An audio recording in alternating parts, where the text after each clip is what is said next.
রাসূল সাল্লাল্লাহু আলাইহি সাল্লাম বলছেন আইনানা তাজনির জিনা হুমা নাজর, দুই চোখের জেনা হচ্ছে চোখ দিয়ে দেখা। অলুজনানের জেনা হল ইস্তেমাও, দুই কানের জেনা হচ্ছে কান দিয়ে শোনা। ওয়ালিয়াদ জেনা হাল বাদস, হাতের জেনা হচ্ছে হাত দিয়ে ধরা। ও রিজল জেনা হাল মাসি, পায়ের জেনা হচ্ছে পা দিয়ে চলা।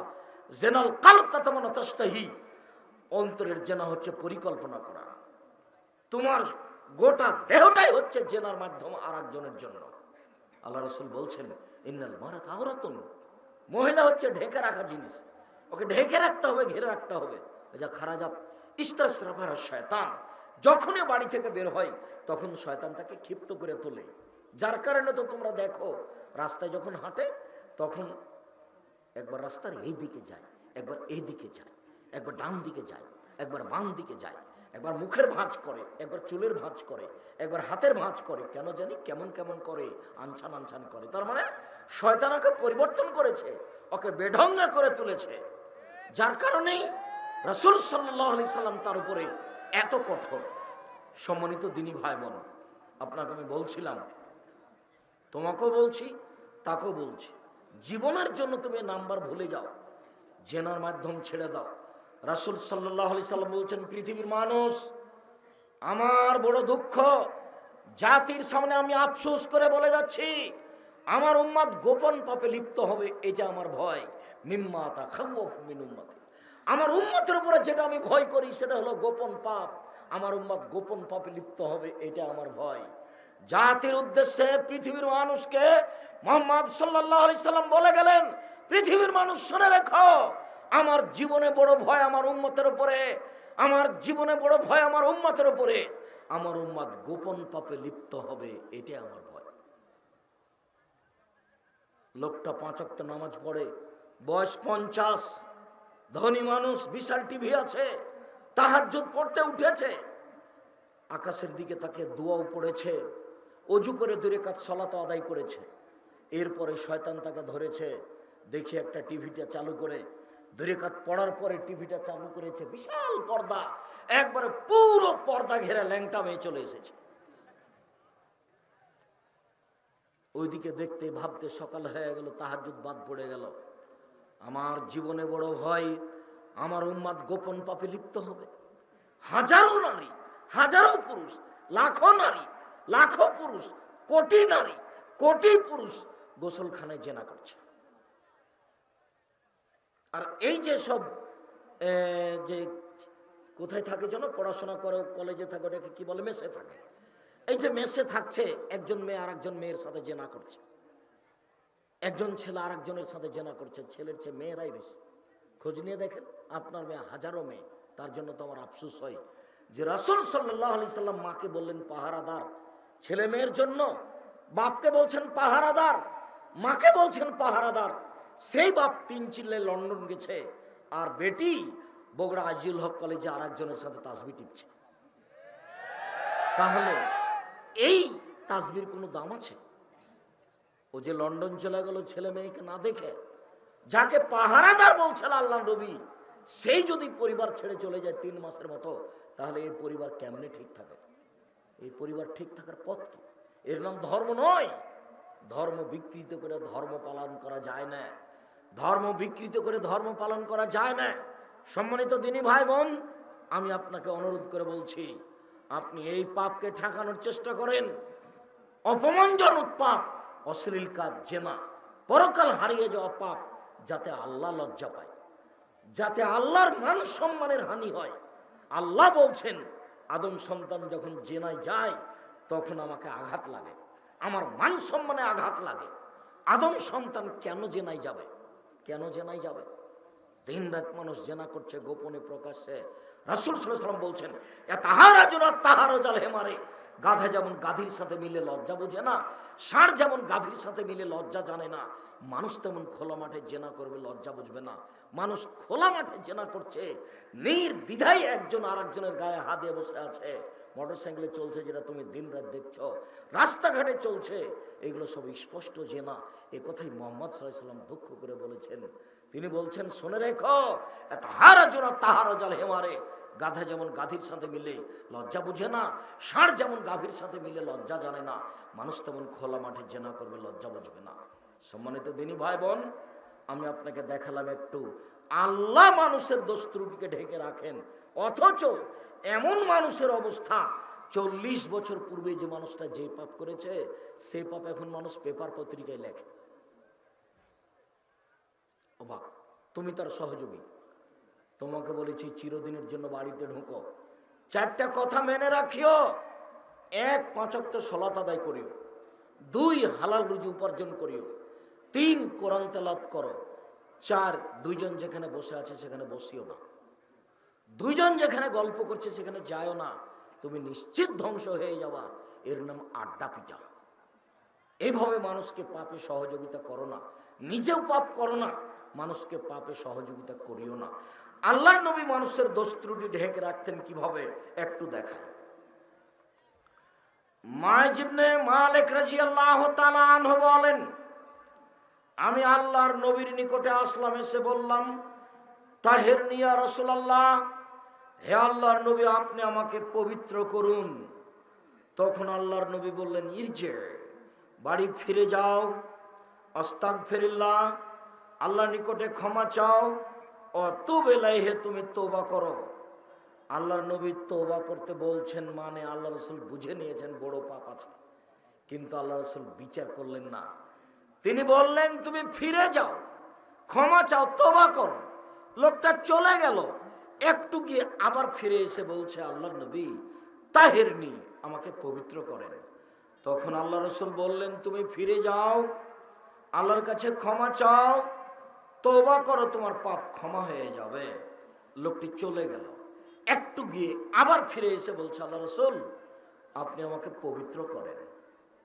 আল্লাহ নবী বললেন তুমি বাড়ি ফিরে যাও, ক্ষমা চাও, তওবা করো, পাপ ক্ষমা হয়ে যাবে। লোকটি চলে গেল, একটু গিয়ে 4র্থবার যখন ফিরে আসলো তখন আল্লাহ রাসূল বলছেন, আবেহি জনুন, লোকটি কি পাগল? আরে আমি বলছি তুমি যাও, যায় না কেন? আমি তো বলছি তুমি চলে যাও, ক্ষমা চাও, তওবা করো, কেন সে বারবার ফিরে আসে? তাহলে কি সে পাগল? কালু লাইসা বিমাজনুন, সাহাবীগণ বললেন, জি না আল্লাহর নবী, ও পাগল নয়।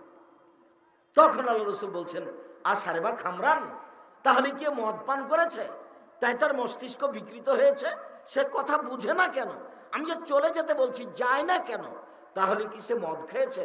ফাঁকা মারা চলুন ফাস্তান কাহ, একটা লোক দাঁড়িয়ে তার মুখে নাক লাগিয়ে মুখটা সঙ্গে দেখে বললেন, মা সারে বা খামরান, আল্লাহ নবী তো মদ পান করেনি। তখন আল্লাহ রাসূল বলছেন, আর জানাইতা তুমি জেনা করেছ? তখন বলছে, আল্লাহ নবী মানুষ বৈধভাবে যা করে আমি অবৈধভাবে করেছি, বিচার করে দেন। এবার আমার দিকে দেখেন, কোনো কাজ দেখাবেন না, এই চলে আর একজনের গায়ে হাত দিয়ে বসে থাকবে না, রেডি হও, ভালোভাবে রেডি হও।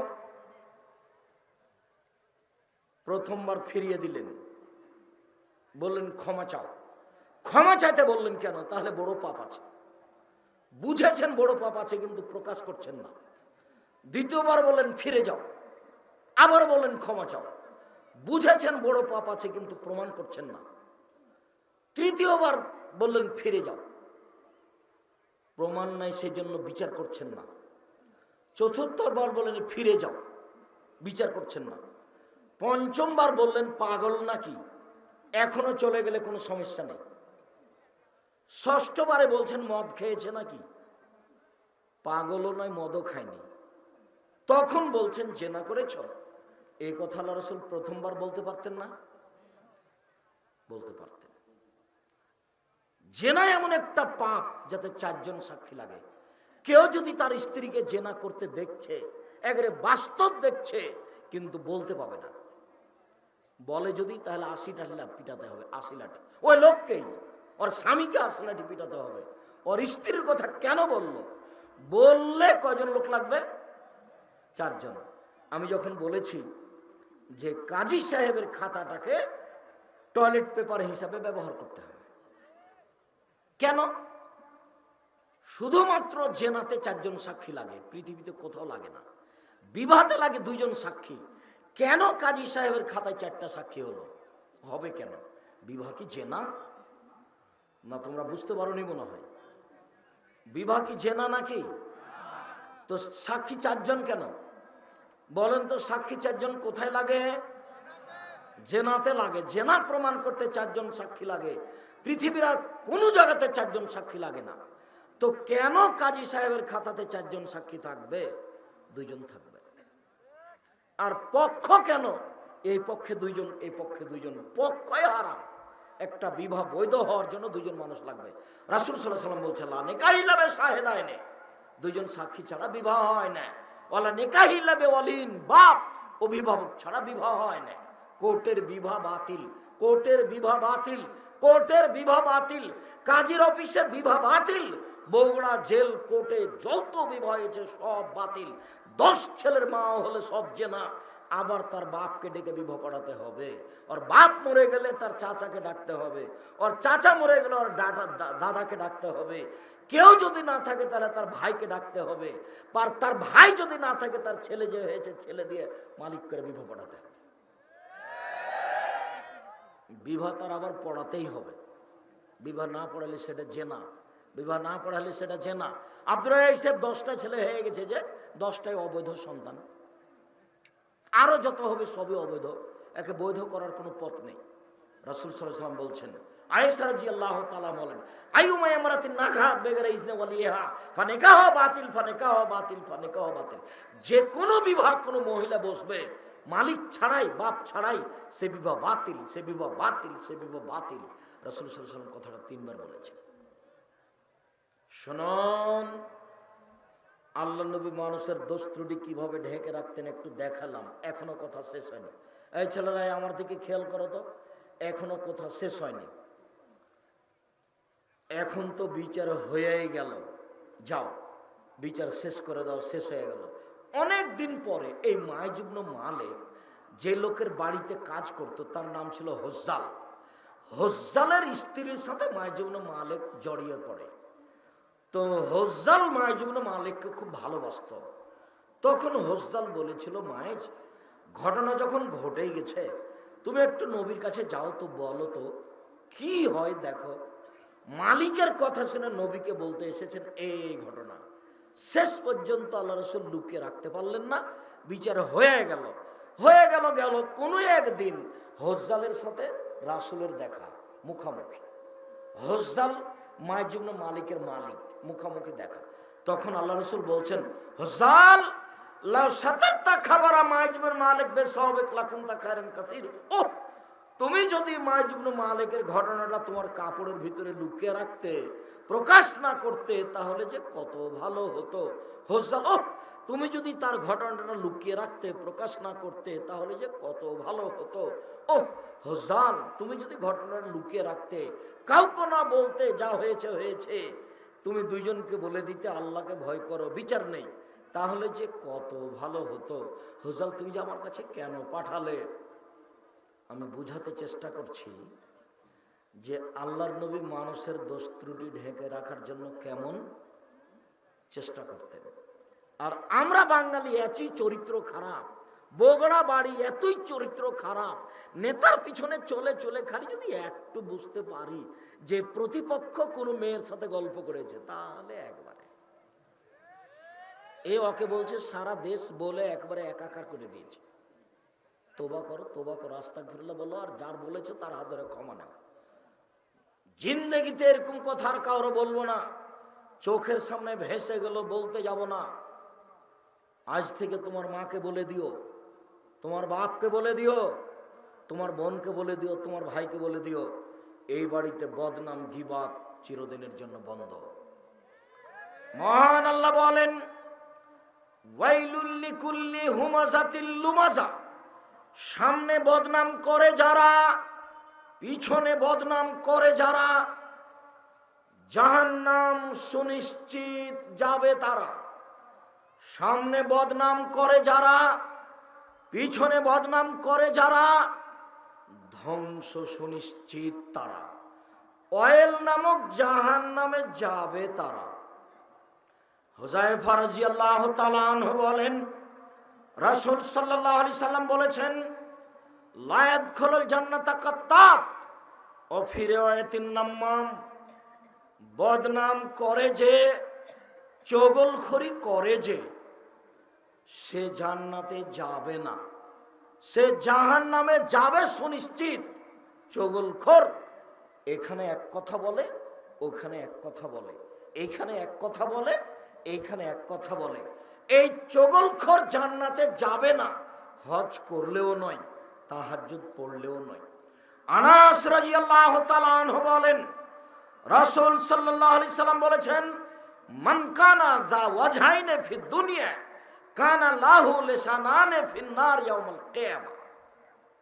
দুনিয়াতে যার মুখ হবে দুইটা, এখনো সমাজে বলে ছাড়ো দোমুখার কথা ছাড়ো, বলে না এই কথা, আরে ওর দুমুখার কথা ছাড়ো, ও খালি মানুষের বদনাম করে। আল্লাহ নবী কথা বলছে, যার দুনিয়াতে মুখ দুইটা হবে, বিচারের মাঠে একটা মুখের ভিতরে দুইটা আগুনের জিভা হবে।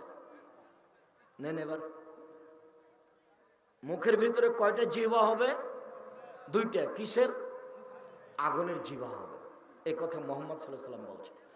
আবু হুরায়রা রাদিয়াল্লাহু তাআলা আনহু বলেন, রাসূল সাল্লাল্লাহু আলাইহি সাল্লাম বলেছেন, তাজিদুনা শাররাল ওয়াজহি ইয়াউমাল কিয়ামা আল্লাযী ইয়াতি বিহাউলাই ওয়া ইয়াতি বিহাউলাই। সেই লোক সবচেয়ে খারাপ, সেই লোক সবচেয়ে ঘৃণিত, সেই লোক সবচেয়ে খারাপ, সেই লোক সবচেয়ে ঘৃণিত, যে এখানে এক কথা বলে, এখানে আর এক কথা বলে। বিচার মাঠে এই হবে সবচেয়ে খারাপ। জেনা করা লোকও খারাপ হবে, তবে এর চেয়ে খারাপ নয়। এই হবে সবচেয়ে খারাপ, যেই বদনাম করে, যেই গীবাত করে, যেই চুগলখড়ি করে, যেই পরনিন্দা করে। রাসূল সাল্লাল্লাহু আলাইহি সাল্লামকে জিজ্ঞাসা করা হলো, আল্লাহর নবী, বেশি বেশি মানুষকে জাহান্নামে নিয়ে যায় কি? আল্লাহর নবী, মানুষকে বেশি বেশি জাহান্নামে নিয়ে যায় কি? তখন রাসূল সাল্লাল্লাহু আলাইহি সাল্লাম বললেন, আল ফারজ আল ফাম, মুখ আর লজ্জা স্থান। জেনা আর মুখ, মুখ আর লজ্জা স্থান, এই দুটার বিনিময়ে মানুষ বেশি বেশি জাহান্নামে যায়। একদা রাসূল সাল্লাল্লাহু আলাইহি সাল্লাম বলছেন, হাল তাদরি মাইকুবুন নাসার নারা, সঙ্গী সাথী বলতে পারো মানুষকে পিছন দিক থেকে ধাক্কা মেরে জাহান্নামে নিক্ষেপ করে কি? সঙ্গী সাথী বলতে পারো মানুষকে পিছন দিক থেকে ধাক্কা মেরে জাহান্নামে নিক্ষেপ করে কি? সঙ্গী সাথী বলতে পারো মানুষকে পিছন দিক থেকে ধাক্কা মারে জাহান্নামে নিক্ষেপ করে কি? এই কথা বলতে বলতেই ফাঁকা জেলেছে না হোক, এই জিভাটা ধরে জিভা মানুষকে পিছন দিক থেকে ধাক্কা মারে জাহান্নামে নিক্ষেপ করে। রাসূল সাল্লাল্লাহু আলাইহি ওয়াসাল্লাম বলেছেন, জিভা সবচেয়ে ভয়াবহ। রাসূলকে একদিন জিজ্ঞাসা করা হলো, মান নাজাত, আল্লাহর নবী, জাহান্নাম থেকে বাঁচার পথ কি? জাহান্নাম থেকে বাঁচবো কিভাবে?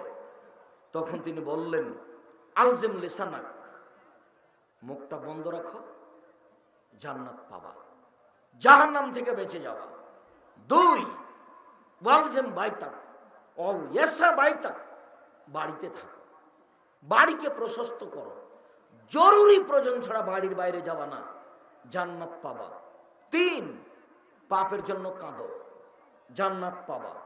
তাহলে জাহান্নাম থেকে বাঁচার 3টা মাধ্যম বলো তো যুবক। 1 নাম্বার কি? মুখ, জিহ্বা। 2 নাম্বার বাড়িতে থাকা। 3 নাম্বার পাপের জন্য কাঁদা। এই 3টে পথ অবলম্বন করেন, জান্নাত হবে নিশ্চিত, জাহান্নাম থেকে বাঁচবেন নিশ্চিত। আনাস রাদিয়াল্লাহু তাআলা আনহু বলেন, লাম্মা ওরে যাবি রাব্বি, আমার প্রতিপালক একদা আমাকে উপরে নিয়ে যাচ্ছেন, জিবরাইল আল্লাহর নবীকে উপরে নিয়ে যাচ্ছেন। ফায়দা কমুন লাহুম আজফারুন মিন নুহাস, হঠাৎ দেখি অনেক মানুষ যাদের নখ হচ্ছে লম্বা লম্বা তামার নখ, বড় বড় লম্বা লম্বা তামার নখ। অনেক মানুষ একমেশুনা ওজুহাহুম, মুখকে এভাবে খামচে তুলে ফেলছে, ও আসদুরাহুম, বুককে এভাবে খামচে তুলে ফেলছে। আমি বললাম, জিবরাইল মান হাওলায়, এরা কারা? যারা তাদের নিজের নখ দিয়ে মুখ এবং বুককে তুলে ছিঁড়ে ফেলছে। জিবরাইল বললেন, হাওলায় ইয়াকুলুনা লাহুমান নাস, এরা হচ্ছে ওরা যারা মানুষের গোশত খেত। ওয়ায়াখুদুনা মানুষের বদনাম করত। মানুষের বদনাম করত যারা, এরাই হলো তারা যারা নখ দিয়ে মুখের গোস্ত তুলে ফেলছে, যারা নখ দিয়ে বুকের গোস্ত তুলে ফেলছে।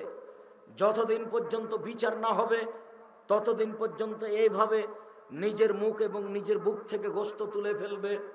এ কথা মুহাম্মদ সাল্লাল্লাহু আলাইহি সাল্লাম বলেন। আব্দুল্লাহ ইবনে আমর রাদিয়াল্লাহু তাআলা আনহু বলেন, রাসূল সাল্লাল্লাহু আলাইহি সাল্লাম বলেছেন, পৃথিবীর মানুষ শুনে রেখো, লা তুজুল মুসলিমিনা, কখনো মুসলমানদের কষ্ট দিও না। ওয়ালা তুয়াইরহুম, তোমরা মানুষের বদনাম করো না। ওয়ালা তাত্তাবি আওরাতিহিম, তোমরা কারো পিছনে পড়িও না। কাউকে অপমান করবে এই চিন্তা ভাবনা করো না।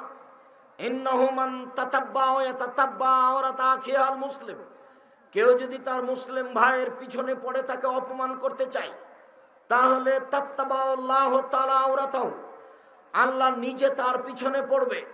ওমান তাত্তাবা আওরাতাহু ইয়াফজাহু ওয়ালাউ কানা ফি যাওফির আহলিহি, যার পিছনে আল্লাহ পড়বেন আল্লাহ তাকে অপমান করেই ছাড়বেন, সে যদি তার বাহনের পেটের ভিতরে লুকিয়ে যায়।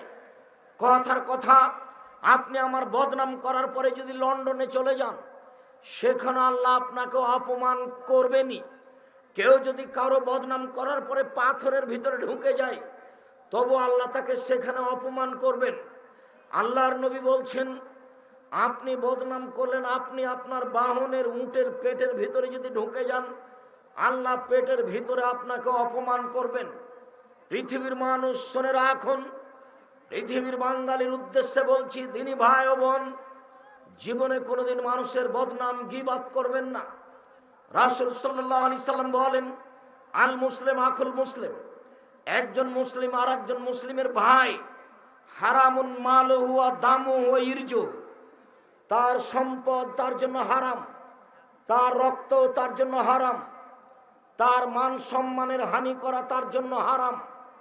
এইটুকু বলার পরে রাসূল সাল্লাল্লাহু আলাইহি সাল্লাম বলেন, পৃথিবীর মানুষ শুনে রেখো, লাউ কানাত মাজলামাতুন লিআখিহি মিন ইরজিহি ওয়া শাইইন, কেউ যদি কারো মান সম্মানের ক্ষতি করে থাকে, কেউ যদি কারো কোনো বিষয়ে সামান্য অপমান করার চেষ্টা করে থাকে, ফালিয়াতাহাল্লালহু মিনহু আল ইয়াউম, সে যেন আজকে হাত ধরে ক্ষমা নিয়ে নেয়।